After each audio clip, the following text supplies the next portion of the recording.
Dépêche, faire.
Welcome to The Importance of Mummies.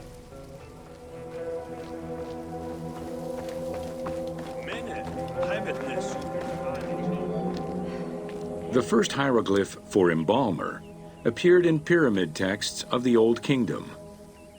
It is likely that embalming was a trade that progressed alongside the evolution of ancient Egyptian funeral practices. While we still know nothing of how embalming came to be a profession, we do know that embalmers had a hierarchy, and that each embalmer specialized in a specific phase of the mummification process.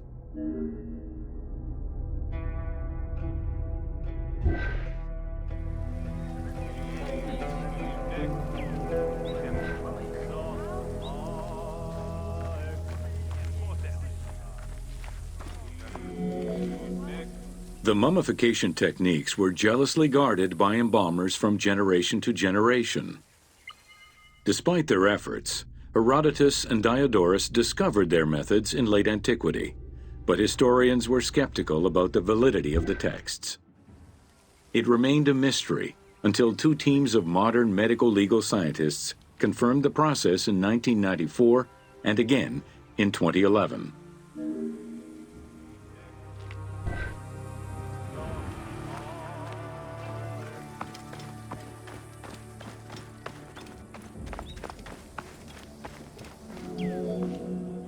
The Uabet, meaning the pure place, was where the embalmers mummified the bodies of the deceased.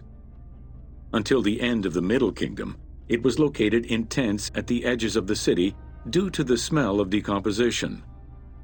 In the New Kingdom, however, the Uabet was located within the city limits, though still in open-air spaces. In the same way that the practices and techniques of mummification evolved, so possibly did consideration towards embalmers within ancient Egyptian society.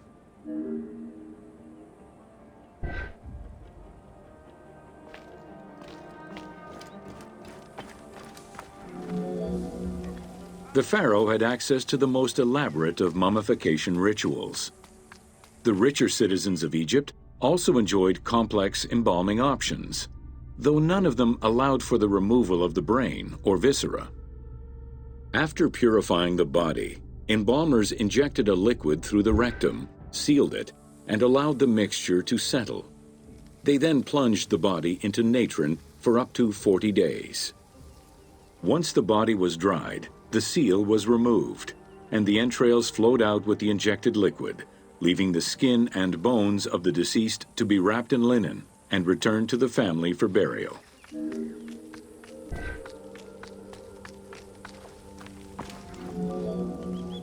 The least costly embalming option was for the embalmers to simply inject a product called surmaya and immerse the body in the natron for up to 40 days before handing it over to the family.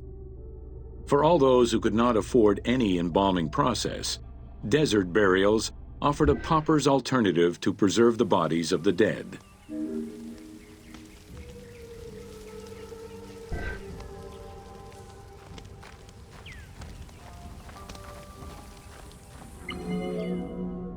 Egyptian civilization has always appealed to Westerners, even before the Greek and Roman invasions.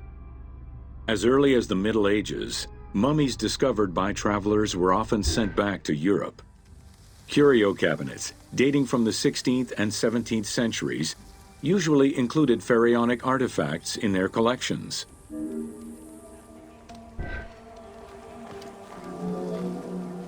The Egyptomania phenomenon was heralded by Napoleon Bonaparte's Egyptian campaign, which lasted from 1798 to 1802.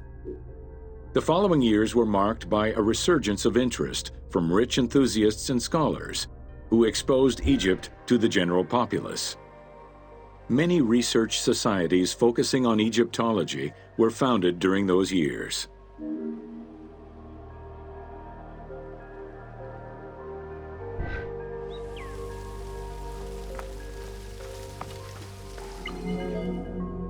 By 1868, mass tourism began in Egypt under the aegis of the Cook Agency. The rich would indulge in leisure trips to Egypt and bring back mummies. Upon their return, they would organize evenings that consisted of unpacking mummies and removing strips of linen and amulets layer by layer. These were considered the shining cultural events of the season. The Egyptian collections of many a museum were founded as a consequence of this mass pillaging.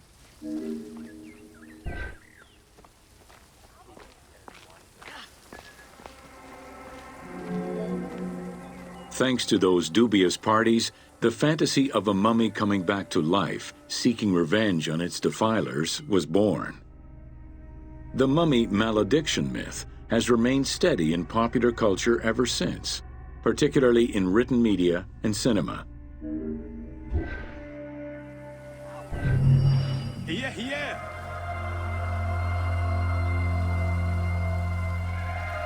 Yanich, Harry!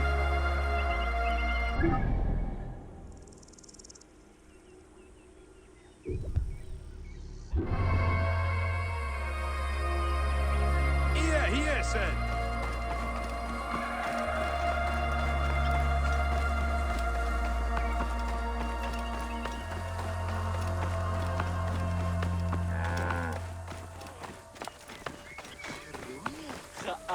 نجحر صنب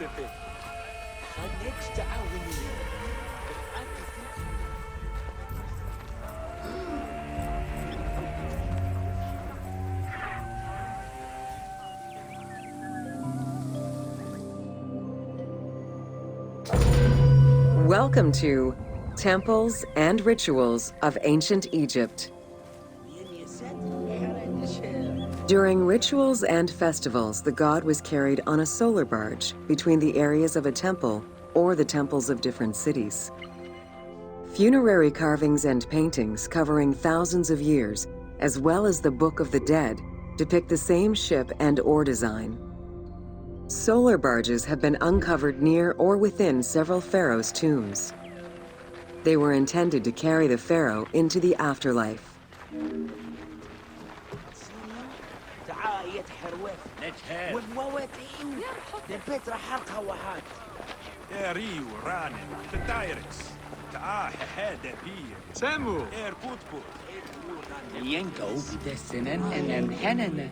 Ancient Egyptians believed that Ra, the sun god, traveled the skies in a boat known as the solar barge. The solar barge was believed to cross over to mythological lands.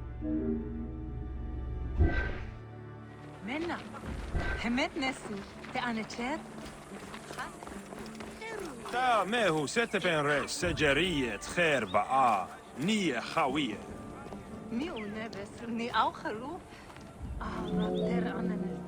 The god Ra believed mankind was conspiring against him. He ordered Sekhmet, the lion-headed war goddess, to kill all humans.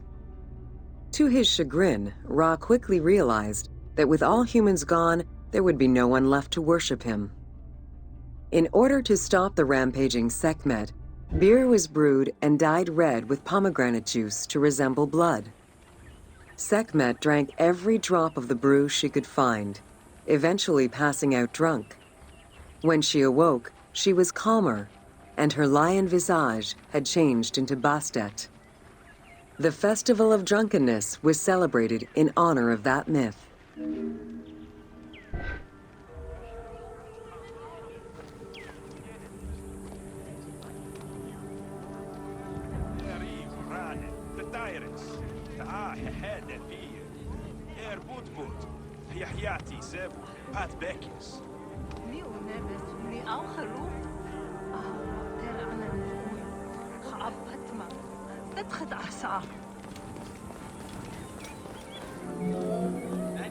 Unlike the daily rituals that took place in the temple and were performed by priests, festivals allowed the entire population of the city to participate. Festivals helped mark the passing of the seasons in the agricultural calendar.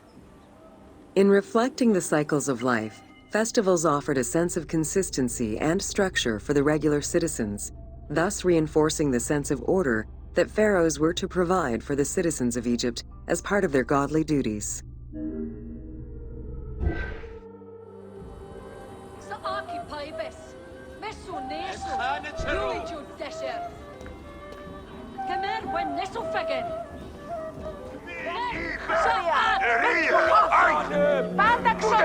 The importance of these festivals is demonstrated by their longevity. Records show that Osiris festivals occurred for more than 2,000 years. Some festivals serve to reinforce state control and promote the king's reign.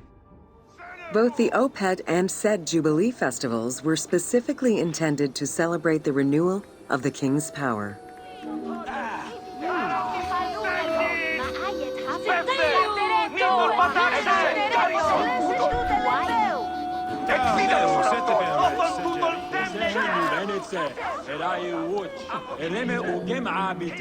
The temple hierarchy consisted of high priests, several types of priests, scribes, and servants. The high priest was known as the prophet. Some divinities had up to 4 prophets, and they were the ones to perform the most advanced and complex rituals.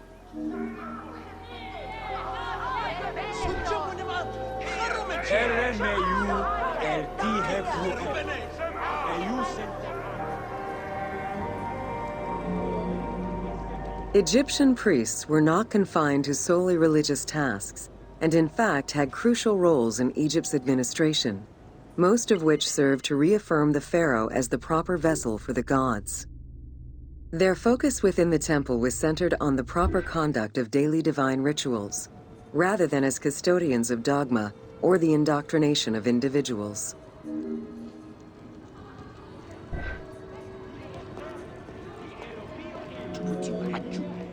Scribes were custodians of the sacred sciences. Some priests were associated with the funeral rites and were considered the group with medical knowledge. The servants of the Ka were low-ranking priests who carried food and offerings in funerary rituals. Lector priests were distinguished by their ability to read, and their main duty was to recite specialized religious texts in both temple and funerary rituals.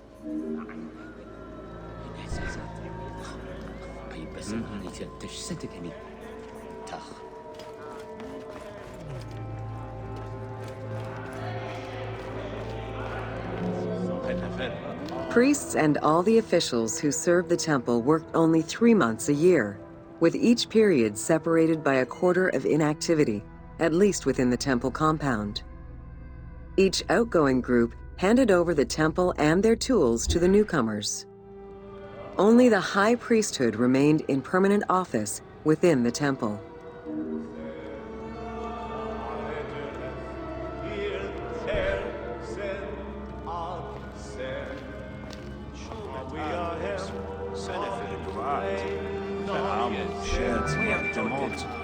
The most sacred part of the temple was referred to as Djeser Djeseru, the Holy of Holies.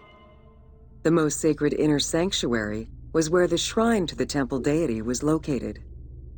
Only priests were allowed within. Offerings were given and rituals unseen by even the pharaoh were performed. While the team chose to allow any character access to this space in some game temples, normally, it was reserved for priests alone.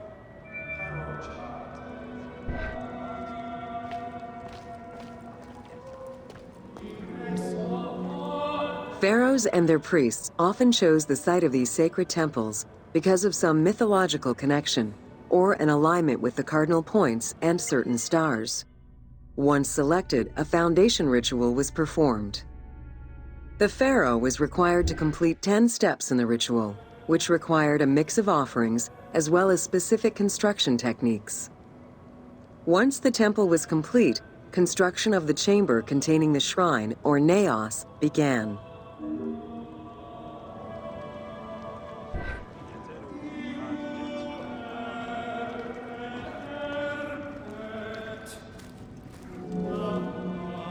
The naos was where the god statue stood. The representation of the deity was usually in stone or wood and decorated with gold, silver, and precious stones.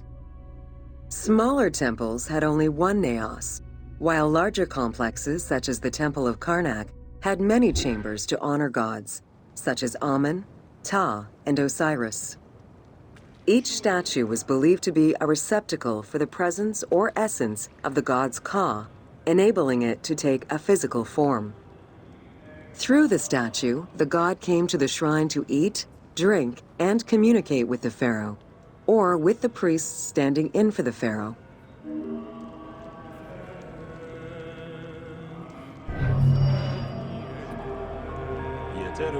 Adjet.